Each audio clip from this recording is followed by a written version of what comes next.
Hello to Dice Junkies. I'm Xenodamus. I'm here with Q. And on Skype, we have... What X? He's Finally. back! I finally got you in a Dice Junkie shirt, and he's not wearing his. I'll never get all three of us in the shirts at the same time on camera. We'll never look like we actually work together. You didn't let me know. Well, I never expected. He must. You know what? It was an accident. He just had to get his shirt that fast. Yeah. I just grabbed what was on the top like, of the pile, honestly. He would have never intentionally looked like he was a Dice Junkie. It was on top of the pile. Which, I mean, there is a good ratio, because I have like 5 T-shirts in that pile. So. But you find a way to avoid it every time. So if I'm blindly grabbing a black T-shirt to wear, there's a good chance it's... Because the only time he wears a Dice Junkie shirt is when I'm not wearing one. And then he's like, oh, okay, I can put it on now. All right. And last thing we have for the show today, this did not show up at Comic-Con, I don't think. But Blood Axe came back just in time, pulled right? it out and came back just in time for a announcement from from Grounded, where they're going to do a TV series.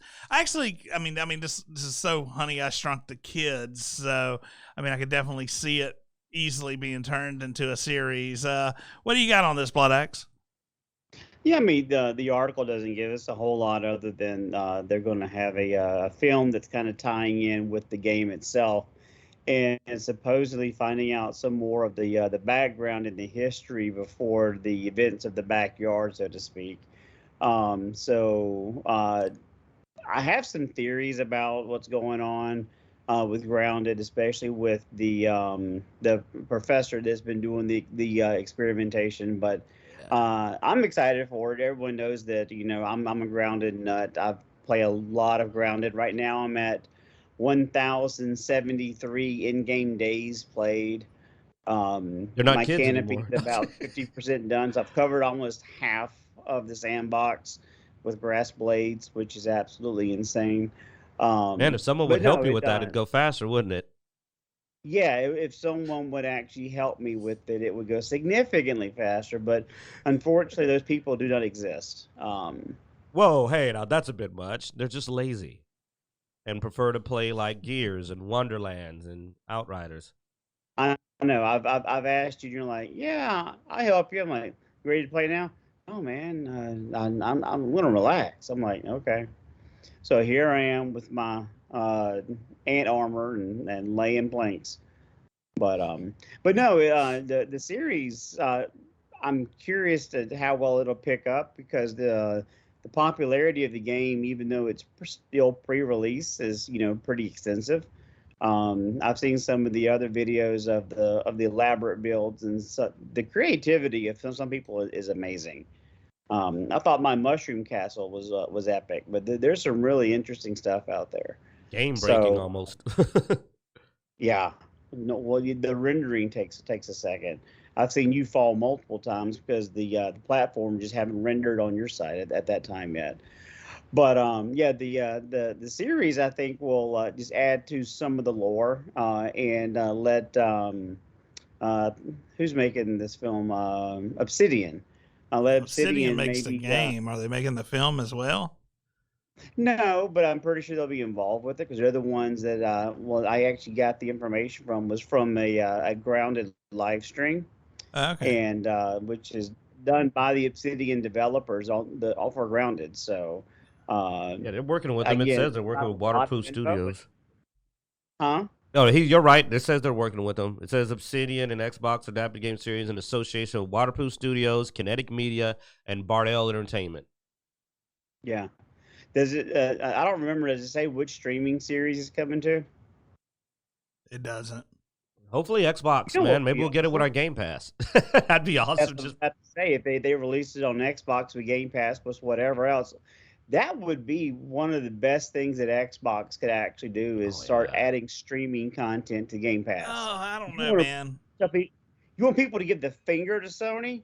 Yeah, start putting on some streaming options on Xbox, whether it be some movies or you could download the series, with your Game Pass. That'd be pretty awesome. Yeah, but I don't want them to get too distracted with movies and TV and stuff like that. I mean, I got it for games. You're right. Let me comment as another person who's played a lot of Grounded. Bloodaxe, I'm with you on this. I'm actually excited. They do great world building in Grounded. Like the characters' personalities through comments and the way they talk to each other really is on display. I love Maxwell Smalls. He's my character I play as every time I play. And also the world building where they talk about lemon crime and the juice, like as you're walking around the yard. They build up even this world outside of what you're doing now. They reference it a lot. So they've got a lot to work with. Obviously, there's a cartoon. Remember the He-Man like knockoff that has its own comic book series that your character always talks about? So they've got material. They've done world building in the game to base this cartoon on. They actually have. Yeah. So I'm excited too. I actually want to watch it. Oh, definitely. I'll definitely watch it, and with my kids, and even Mrs. Bloodaxe, who loves, she'll sit here and watch me play Grounded while she does her schoolwork, or she does crocheting. She makes shirts and scarves and stuff. And she loves to watch me play the game. But this I think will be very interesting. It may bring in a different audience because right now you have people my age, in their late 40s, and my 10-year-olds play. So you have a wide audience that you're casting a net on that I think will add some information to the lore of what was happening with Ominent, the professor, and maybe even the origins of the building of Burgle. That would be interesting as well. Yeah, so this is a series that I actually think they've got a good material to work on. It'll go well with the game. Like you said, it's got a nice feel to it. It's got that Honey Shrunk the Kids, Bugs Life vibe that they were aiming for. Yeah, I like it. Yeah. You can let me know how it goes because I don't know. The game and the show is just a little kiddie for me. I think I really couldn't get into it as much playing as a child. You got to play it as a nostalgia kid because I grew up with Honey I Shrunk the Kids. Both the movie and the cartoon series. Yeah, I watched all that. What I got out of it was that nostalgia kick. It just didn't last long for me. Oh yeah. Well, also, you're not going to play with other people, so that's obviously not your kick. Yeah. That's the thing when Q joins my world is everything is lavish. Everything is high tier. He can make anything he wants. We can go do whatever we want. I enjoy the epic world building aspect of it, seeing how fancy and lavish I can actually make my structures. I've made 2 castles. One's a wooden fort that's, probably 30, 40 feet off the ground. Then I have my mushroom castle. So when we play, he doesn't want for anything. We just go and kick ass. Oh, I know how high your place is because I fall through it when I first spawn in every time. He's like, just like, yeah, you build it really high, man. When it renders, I'll get to see that. But let me pick my corpse up first. They do got to work on that rendering issue because I keep spawning in the base because he built me a room in the base and it's way up in the sky. So when I first spawn in, I always go back to the room. So when I first spawn in, the first thing I do is die. Then you bring me back, and then I get to go play. Yeah, and I guess that's another reason why I actually quit playing it was I was playing and I'd built up a bunch of stuff, and I was in that little tree area where the Burgle stuff was over there with all the spiders. And it ended up bugging out and killing me. And my backpack was in a place that I could not retrieve it. They fixed that now. You can reset your backpack. And then on top of that, I had not saved in a while. But we want to say, though, they fixed that issue. They put in an option that resets your backpack because that was happening. Okay. Where your backpack would get at the bottom. The worst thing was when it got at the bottom of the pond and you didn't have the gear to swim down and get it. That used to be a bad one. Because you were just like, I can't get to my backpack, and it has all my stuff. But they've added a lot of quality of life improvements where you can reset your backpack and it goes back to your the storage case. And one of the things that I've been wanting to ask a developer, and I've been trying to get them on our show, and they're kind of busy, but they didn't say no, is when you start off and you look at the case, there's 5 cutouts, but there's only 4 players. So who is the 5th? Maybe that's a big secret. Maybe that's a part of the story. So either they're going to add a player to the game, the choices, or it may be a villain that you actually have to deal with, whether it be the professor or somebody else. So that will be interesting. I agree. I think that.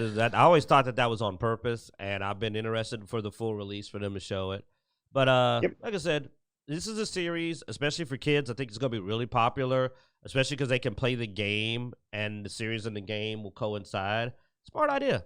Go for it. You know, and it's a cartoon, so it's not going to be too expensive. Yeah. You know, so I think it's a good idea, and I'll check it out to see if it catches my interest. I mean, I am like you. I'm willing to give it a shot, but if it's too kiddie, then yeah, I mean, I'll probably be like I'm not going to watch I Am Groot's series stuff because it is too kiddie, but I think it's great for kids. Yeah. I can still look at something and go, children will like this. And I think this will probably do good, but yeah, with their kind of clean humor, it's going to be pretty kiddie. But if I'm playing the game, it might be interesting if it has lore, because I'm a lore hound. May have to watch it to get that extra lore. And that's what it's supposed to have, is some of the background before the events of the backyard. So I do think there will be some things for adults, but it may be aimed at children. But it's kind of like the Muppets. There was always adult humor that kids didn't get, but there was a lot of content that the kids loved back in the 70s. So I'm hoping it's going to be something along those lines. Sounds good, man. Well, all right. I think we're going to wrap up there. Thanks for watching, guys. Be sure to check out Dicejunkies.com, where you find links everywhere we can be found online. Get on YouTube, like, subscribe, Facebook, follow us there, all that good stuff. And as every week, we hope you enjoy. Just a player, just a player, just a player playing the damn game. Not to mention, if you go into the Mint Mallet. Hold on, look at this. Yeah, he's showing it. He built a friggin' canopy over the friggin' sandbox like a madman. I see that. This is how crazy he is. Like, all right, go ahead, Blue. I'm sorry. It popped up, and I just had to tell people, yes, that's supposed to be an open sandbox, but Blood Axe has covered chunks of it with a canopy that you can literally see.